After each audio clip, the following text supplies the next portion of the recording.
Awesome. All right, thank you. All right, welcome everyone. My name is Mike McDonald. I'm with the Northeast Kansas Library System. And today we're going to talk about community awareness. And Robin gave me a crash course in how to move around my screens here. I quickly wanted to show you what is in the Moodle class. And so if you log into Moodle, you'll drill down into the community awareness class, and you'll see that we have a PDF version of all the slides from today. I have a template of a community data profile, and we'll be talking about that later. I have a sample of a community data profile, so it's fleshed out. There's a Word document here of all the resources for the various statistical data. So we're going to look at some of those sites, but this is the document you'll want to use to do your homework. And then I have a sample community survey with a link at the end to another resource out of Colorado that is a really good place to go if you're looking to put together a survey of your community. So we'll go back to our presentation here. All right. So what does community awareness mean to you? Who here feels like you have a good handle on your community? You could raise your hand or wave if you feel like you do.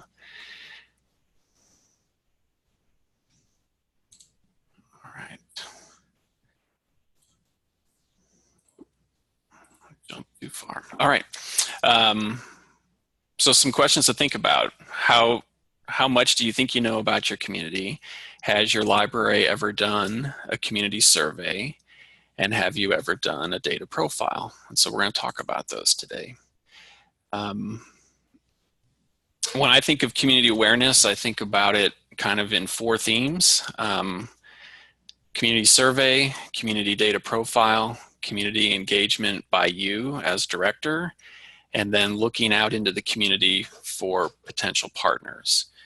So who can be individuals, families, or groups of individuals such as businesses, schools, or residents of a retirement community, for example.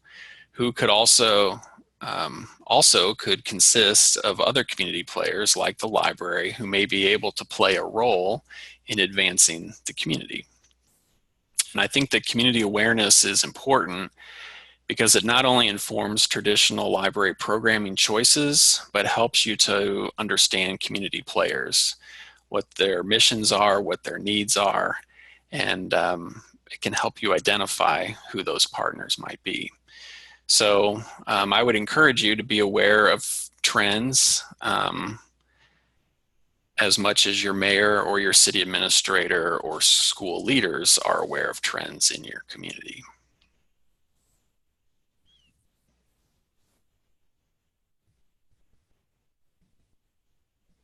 Okay. So community survey. Surveys are important, I think. It can really help you get a handle on who's in your community, what their socioeconomic situations might be. It can help you identify who needs job training, who lacks literacy, who is maybe unable to physically access the library, so maybe homebound folks. And you know, the library is more than just the databases, books, and DVDs that you have in your collection. It's also about community and how you facilitate the connection between your community members and their library. So a community survey and a community data profile can really help you with that effort.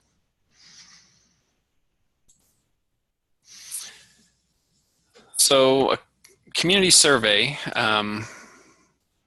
you know, that should be very flexible, very easy for people to fill out. You could do it in SurveyMonkey, or you could do it in Google Forms, for example. And I would encourage you, if you do a community survey, to really try to gain feedback from the folks that are not already using your library. Obviously, you want feedback from your patrons, but there's another segment of your community that's not using your library, and it would be helpful to understand kind of where they are. So some of the libraries that we've worked with in our region that have done these surveys, we have provided boxes. They're cardboard boxes. It kind of looks like a voting, like a ballot box, but it's a floor standing box, and they cost about $25 each. And the libraries will deploy those throughout the community in high traffic areas or in areas where they think populations that they're not already serving may be in the community. And I'll be honest, I don't think they had significant returns using those boxes out at community sites, but they did have some, and I think they gained some pretty interesting insights into their community. So the other thing you could do is a community data profile. And as you can see from this slide, it can help you in a number of ways. I wanted to highlight 3 of them. The first one is budget and staff limitations, which many libraries face, require you to make smart decisions about programming needs. So data profiles can help you to identify potential programming areas that would address a need in your community. Perhaps diabetes is prevalent in your community, for example, so you could partner with K-State Extension on an educational class that could help that target population. Number 2, anytime you can strengthen your case for support in a grant application by using on-point statistical data, I think that improves your chances of your proposal standing out to the program officers that are making these decisions on where to award grants. And then the last item is strategic planning. So as part of the process that we recommend to our member libraries for strategic planning, one of those pieces is to do a community data profile. And Robin, you're going to alert me if there are any questions, right? Okay. All right, so I have this slide on a sample profile, and I just wanted you to know and remind you that in Moodle is a template Word document of a profile and then an actual profile that's fleshed out. And that is not your homework assignment. All right, so let's go ahead and dive into some of these sites for data. So I'm gonna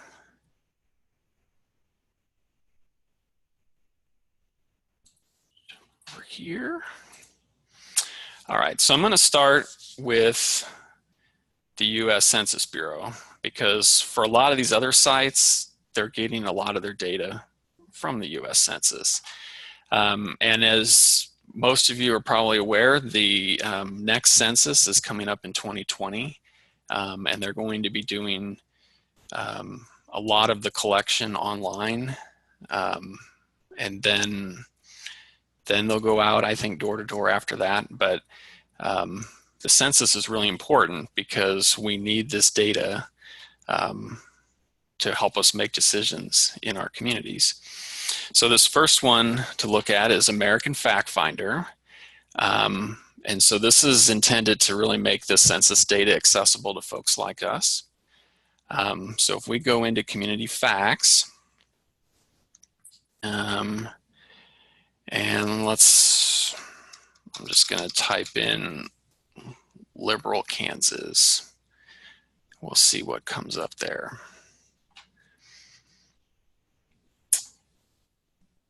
So you'll notice the tabs on the left here where it says population and then age and business industry. So you can look at these different topics.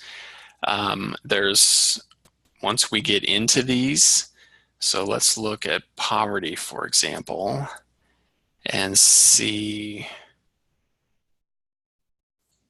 what they're saying about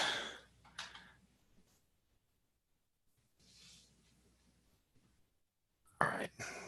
So this is population poverty status. Could you hit Control Plus maybe and make your text a little bigger? Control Plus. Is that a little clearer? I think it's a little better. Yeah, there you go. That Better? worked. Thank you. Yeah, thanks.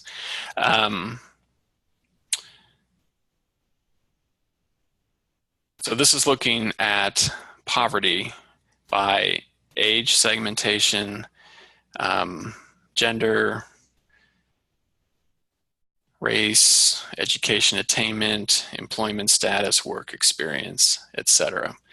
And you'll notice this is the estimated total population, and then they're estimating that there are close to 4,000 people below the poverty level, which would be about 20%. So when you're in here, you can also download. So if you wanted this data in a spreadsheet, or you could print it. I think this is useful, but you'll see with some of these other sources that we look at, this is very maybe clinical in the way it's presented as a spreadsheet or a table. When we get into some of these other sources, like Kids Count,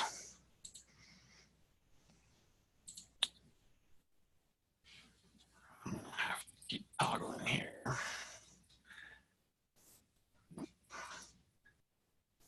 There we go. So Kids Count is something that the Annie E.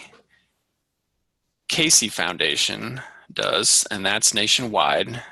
In Kansas, they partner with Kansas Action for Children, and this count provides an annual snapshot of how Kansas children are doing when compared to their peers on the national, state, and county levels. What I like about it is the fact that the data is very current compared to other sources, and as you'll see here, it's a very attractive document too. So let me blow this up a little. If we go into county fact sheets and select a county, I'll just pick Coffee County. This is a really nice PDF that you can print out. And so it kind of shows you here how you compare in general with other peer counties. And then it has a breakdown of the demographics. And then we really get into the information on kids. And I highlight just about every one of these as interesting, I think. A lot of libraries are participating in summer meal program, or they offer meals after school. So this food insecurity information could be of interest to you. This is the percent of children under age 18 living in food insecure households.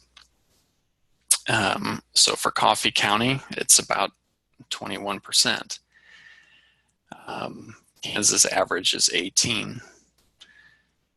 And then on these 3 columns on the far right, it's showing you how those numbers are trending from year to year. So this is a real easy one. You just pick your county, print it off, and you're good to go.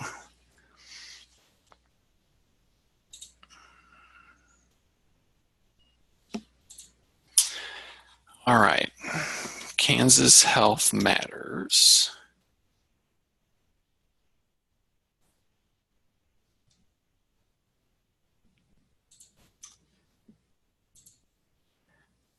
I love this site. So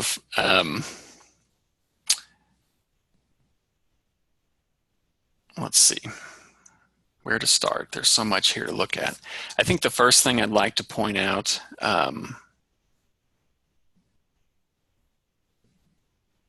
under Find Data, they have this Socio Needs Index. So this is a measurement of socioeconomic need correlated with poor health outcomes. So they assigned a value to all zip codes, counties, and county equivalents. And you can zoom in.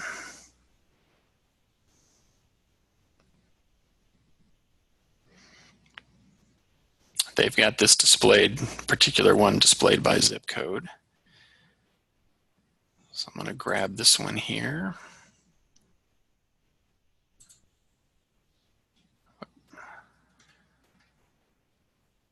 Oh, there we go. Looks like they have them down here in the county too.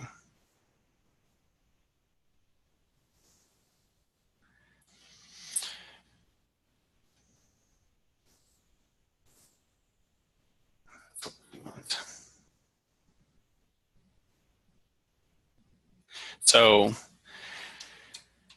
Rooks County, it says the 2019 value is 35.5. That doesn't mean a whole lot to me, but if we click on this icon here, it's going to tell you how they arrive at that score and what that score means. So that would be something worth exploring. The other thing with Kansas Health Matters is this ability to build a dashboard.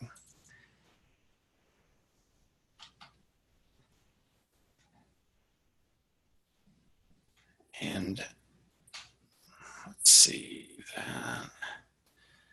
Let's look at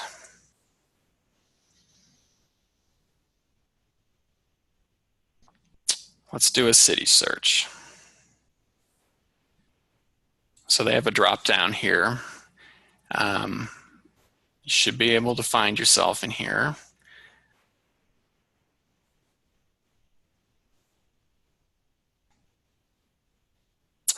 And let's try Buckland. So for Buckland,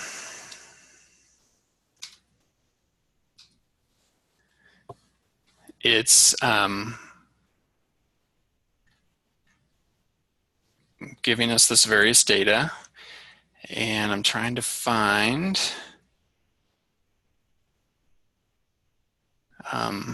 poverty has been a big kind of a hot topic with libraries lately, and so you can click on this and drill down. But before we do that, off to the left here it says see the legend. This is going to tell you what all of these symbols mean out here. And I think they do a pretty nice job of simplifying things. So if we drill down on this, it's going to give you more in-depth information. It's going to tell you the source of this. So it came from the American Community Survey. That's a US Census effort. And it's going to tell you why this information is important.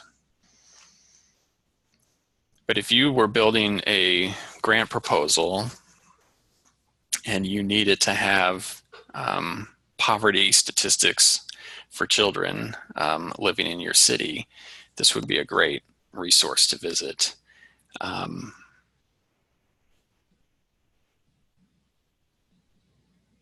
So I would encourage you to explore this. I really like this Health Matters site. There's a lot of rich information here. And if you have any questions on things, let Robin know. We can jump back to any of these sites.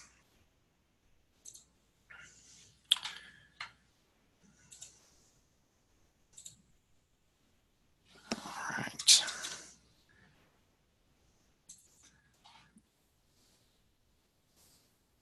Department of Education. they have some good information on their site. Again, this is going to be getting more at information on children. I'm probably a little heavy on that. Two things on this site that I like. One is the Geographical Information System reports. So you can select a school year, and then you can select a report that you want. Maybe you want to know how many students were approved for free and reduced lunch, and then you can just display the report. You're able to drill.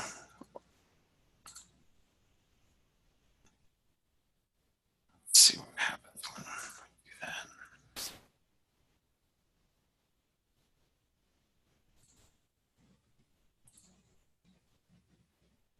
Oh, okay. It's giving you all the information tied to that specific district.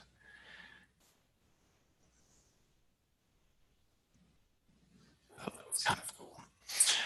The other thing on their site is building a report card, and we do that from demographic information.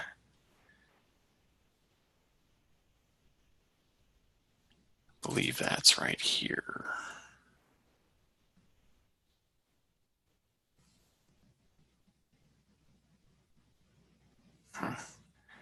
This does not look like it did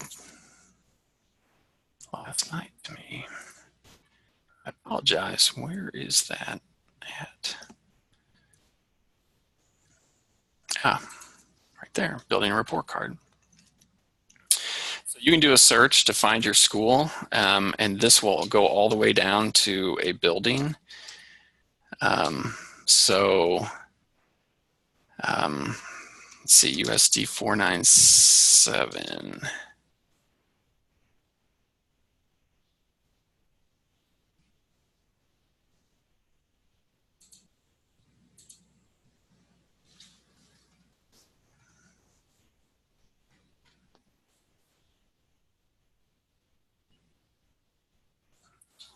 Let's see.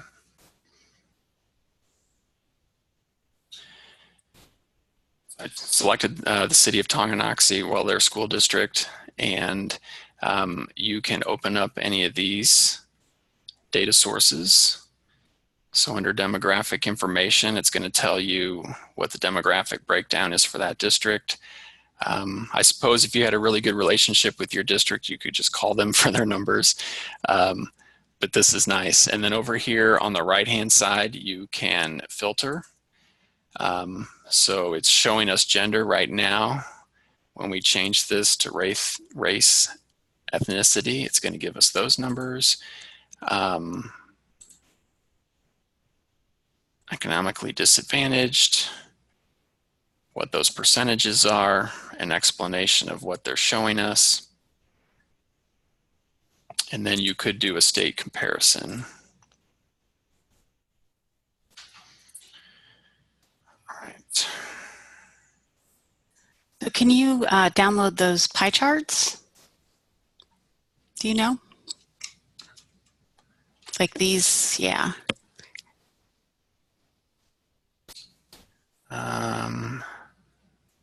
Well, the state one, it looks like you can. I don't know. Okay.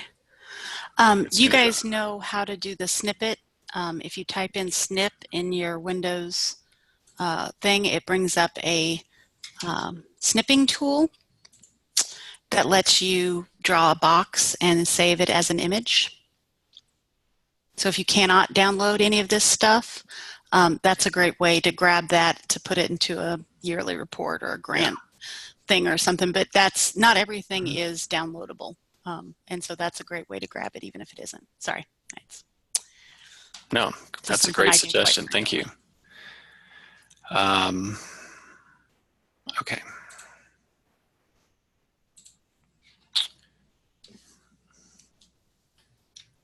Information for communities. Okay.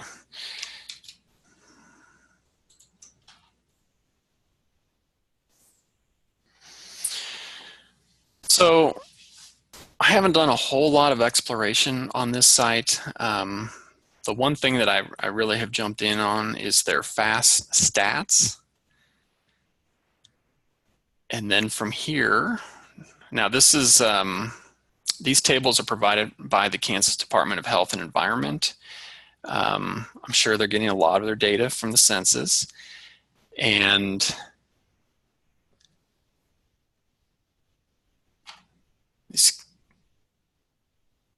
this is the communities that care.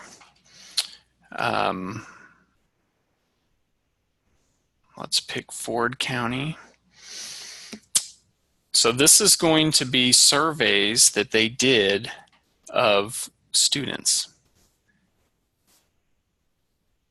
And let's just look at alcohol, for example. So they posed these questions. How many occasions, if any, have you had beer, wine, or hard liquor in the past 30 days? And it's showing you for Ford County, I'll blow this up a little bit so you can see it better.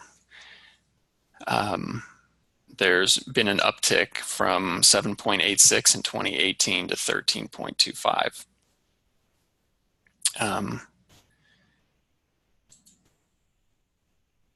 At least once, then you can change this to 3 to 5, 20 to 30.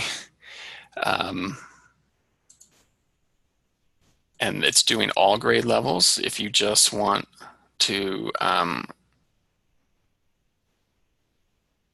because they don't survey each grade level, they're surveying 6th, 8th, 10th, and 12th. You could combine these middle school age kids, or you could look at high school age.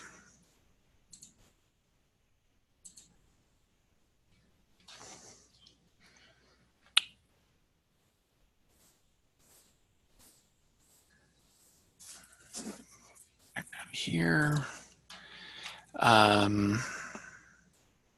What else do we have here that's of interest? Participation rate. Are they attending? What else do we have here? Problem behaviors, delinquency, bullying, that can be a big topic. So during the school year,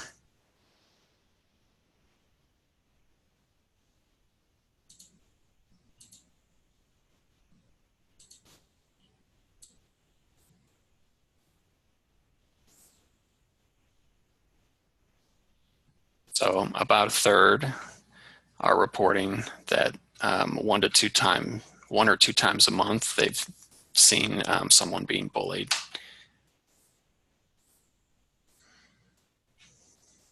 All right.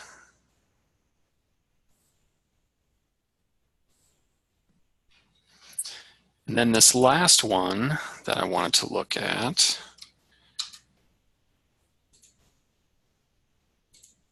has to do with the digital divide. So the folks at Mississippi State have this really cool tool. It's getting a little outdated in terms of their numbers, but they wanted to see the percent of people without access to 25/3 fixed broadband, the number of residential fixed broadband connections per 1,000 households, and average advertised upload and download speeds. So if we blow this map up and zero in on Kansas and select a county, let's see what's happening up here in one of these red counties.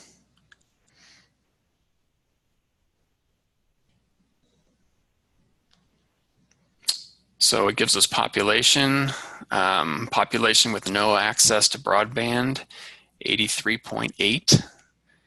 Um, households with a broadband connection that's slower. It has a range for that. And then it gives you a little bit of information. Probably can't see this so well. A little information about kind of demographics in their community and a socioeconomic score. We would need to do some homework on what these numbers mean.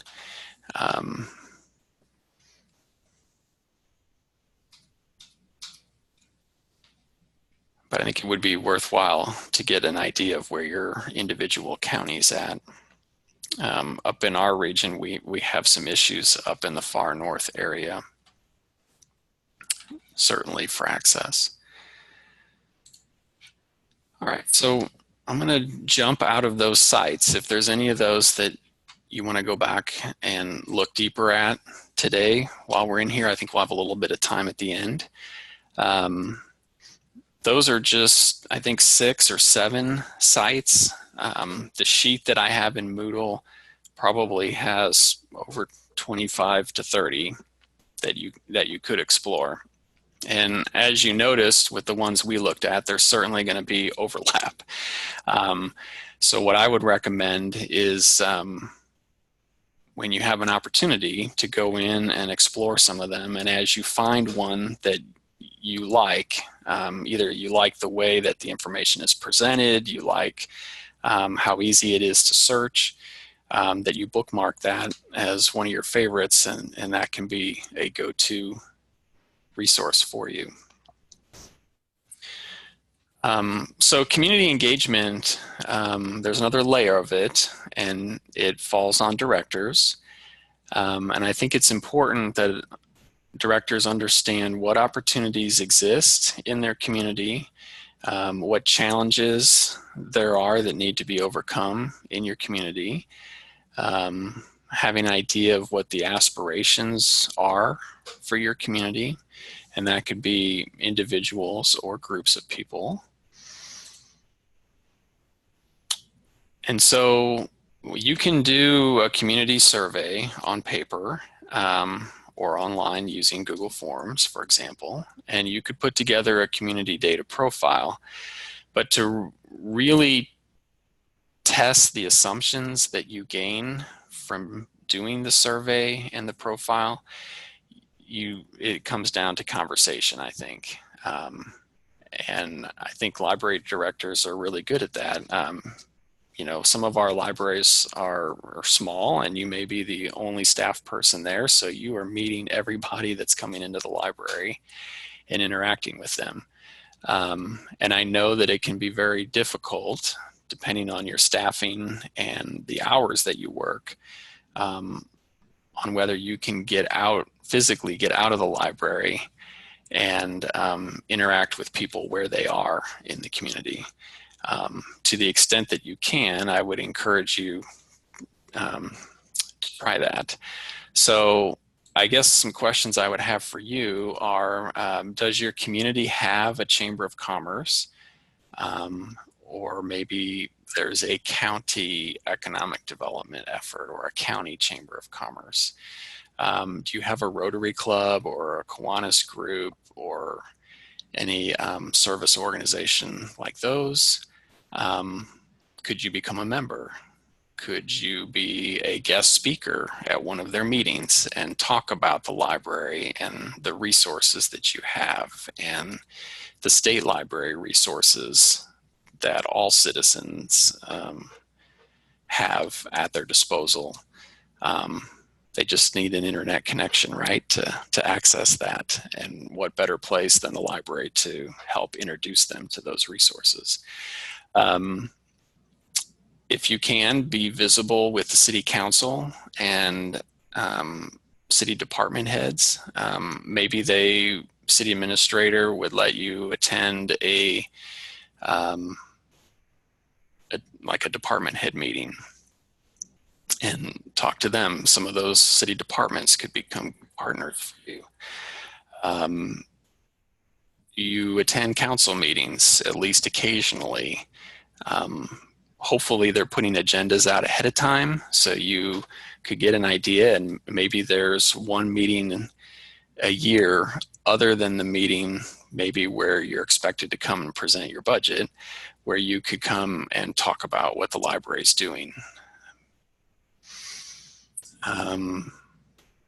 Earlier I mentioned community surveys. These can be a great tool for you to learn more about your community and how individuals' needs intersect with the library. So the idea here, again, is that to the extent possible with your staffing and hours, that you engage community members where they are in the community.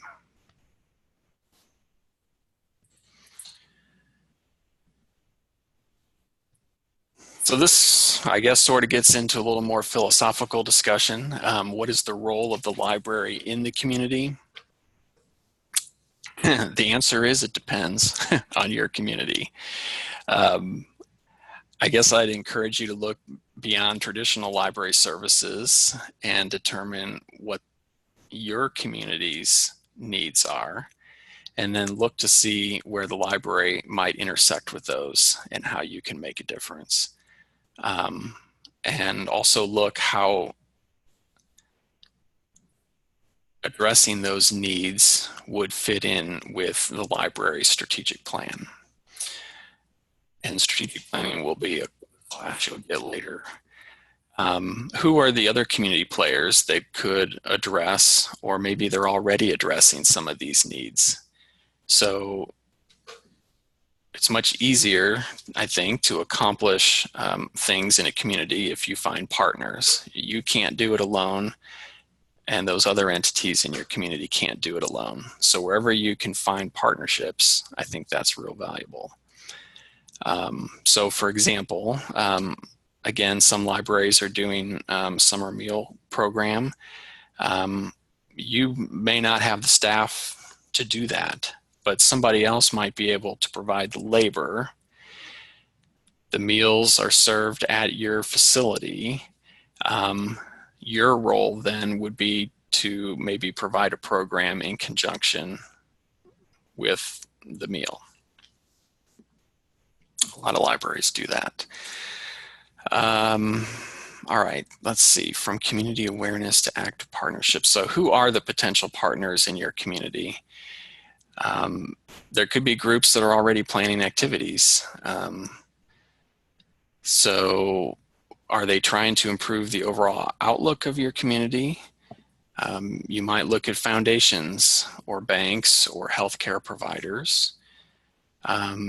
Maybe there are individuals in your community who have an expertise that your community requires. Is there some way that you could engage with them in doing a program at the library? Because I know earlier I rattled off, you know, Chambers and Rotary and Kiwanis, and a lot of communities just don't have that. So it could be that your partners are really the city, the extension office in your county, they could be a partner, and then individuals. And hopefully the school would be interested in partnering with you on things too.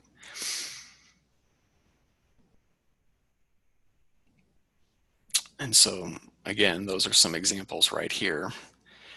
So then I guess the question is, and this is, somebody else taught this with me last year and she put this in here. Who's in your community waiting for you to call them? All right, engaging potential partners. So what are some ways that you could engage community partners? And this is just something I want you to think about going forward. You could invite guest instructors. You could have the mayor come and read at story time, or the chief of police, or a police officer, or someone from the sheriff's department or the fire department. You could do a program around that.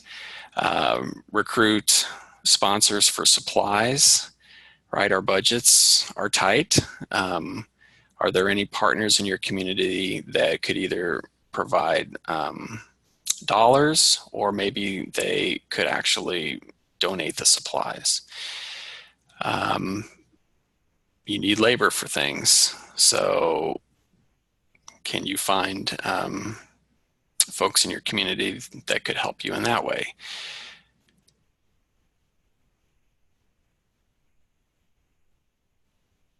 All right.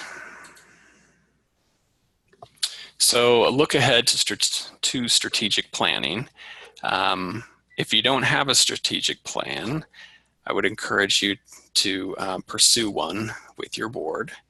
And like I said, I believe there's a class, I want to say it's in November or December,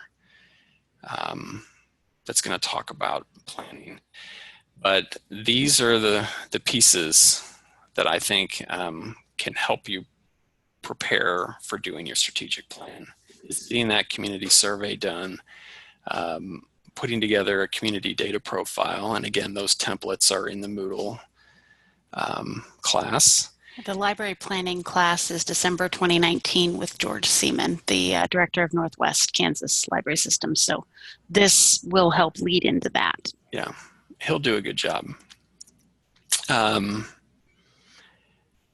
then to the extent that you can, being engaged in the community as the director.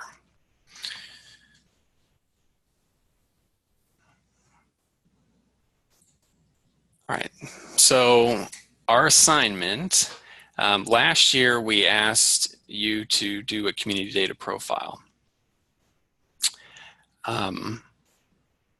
For some communities, it's going to be harder to find information that is at the city or township level. It may be that you have more success finding information at the county level. So I would encourage you to do a community data profile, but I realize that depending on where you are, it could be a struggle to flesh out everything that I have in that template. You flesh out what you can find, and you can delete the rest. But that's not going to be your assignment for this year. I thought that it would be more useful for you if you just went in and explored two of the different data resources that I list in.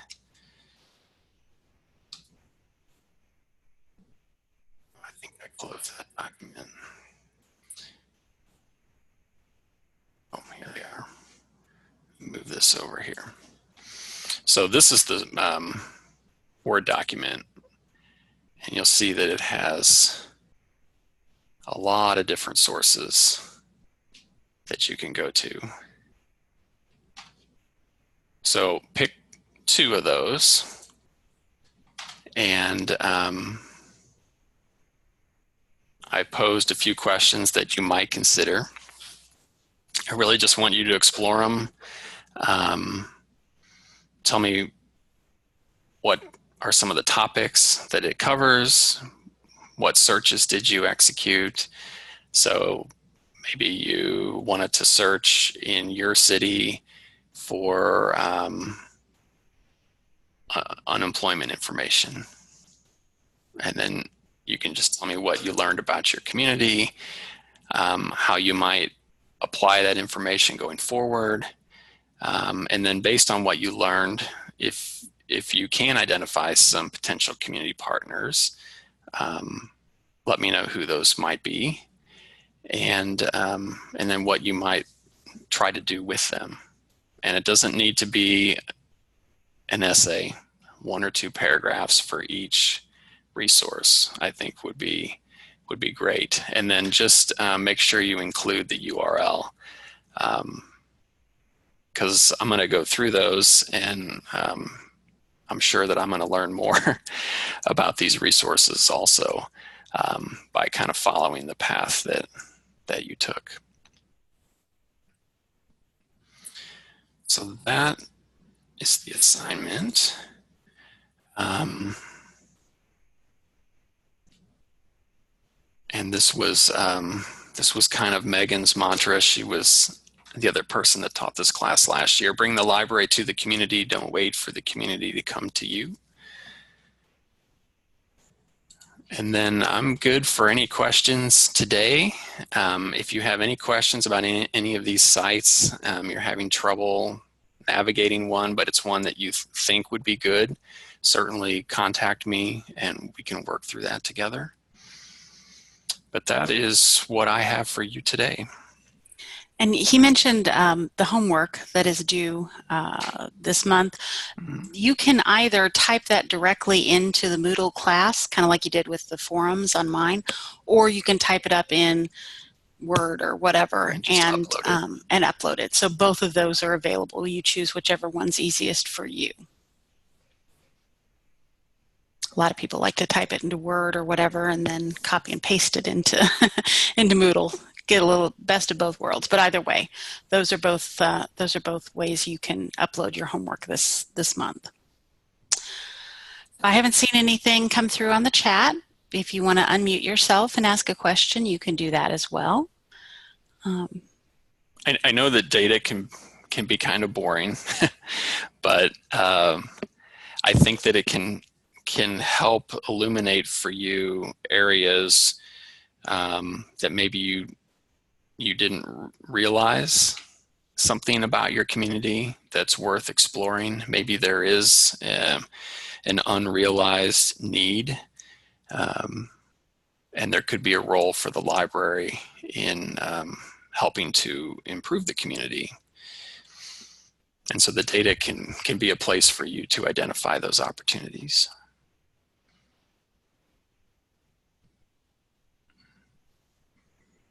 So that's all that I have. I appreciate your time today. Mike? Yes. When is this homework due? It says on the data that it's November 30th, but then Robin said next month. And it actually says on the Apple site that it's October 2nd. So clearly we have several dates going on.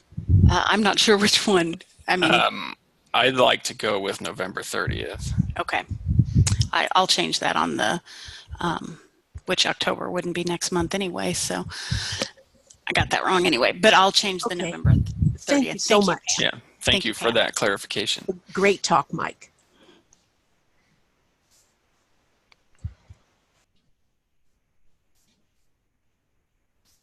All right. There we go. Changing it now. Okay. Any other questions?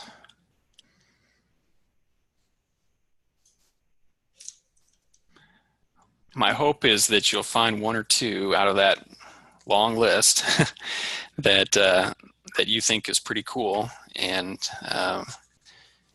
it can kind of be your go-to resource, because like I said, several of those sources will overlap in what they're telling you.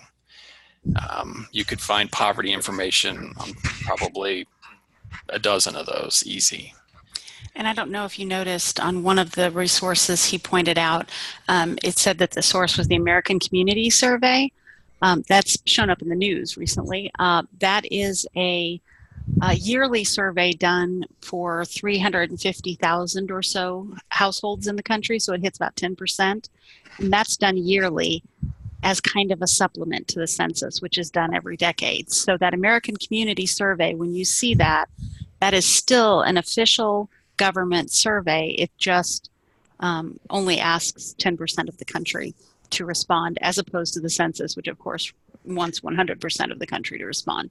So that's kind of, I don't know, it's shown up in the news recently with the question, with the census question issue. And so I just wanted to clarify, when you see that, that's where the data is coming from. Mike? Yes.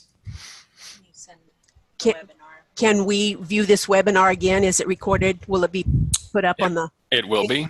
Thank you, Robin. Thank you, Mike. Yeah, it'll take a minute or hour to process on my computer, and then as soon as I get it going, I'll upload it to YouTube, post it on the Moodle class, and send out an email. So. Robin? Yes. can we get, is there a video of the first part of the budget seminar? We can't find it. Yes, the YouTube playlist, which is on, yeah, go to home, Michael. Okay, yeah, there's over, it's off the side, I'm sorry. See the YouTube playlist, go ahead and click on that. And that has both budget webinars. Oh, thank you. That's very good. So that's the easiest way to get to it. And I'll just continue adding as we do each webinar. So my technology webinar is there as well. This one will be there. And as the year goes on, this is where you'll go to find those archived recordings. Thank okay? You. Yes.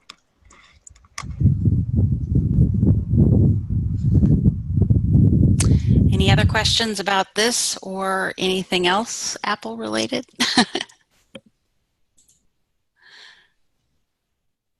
All right.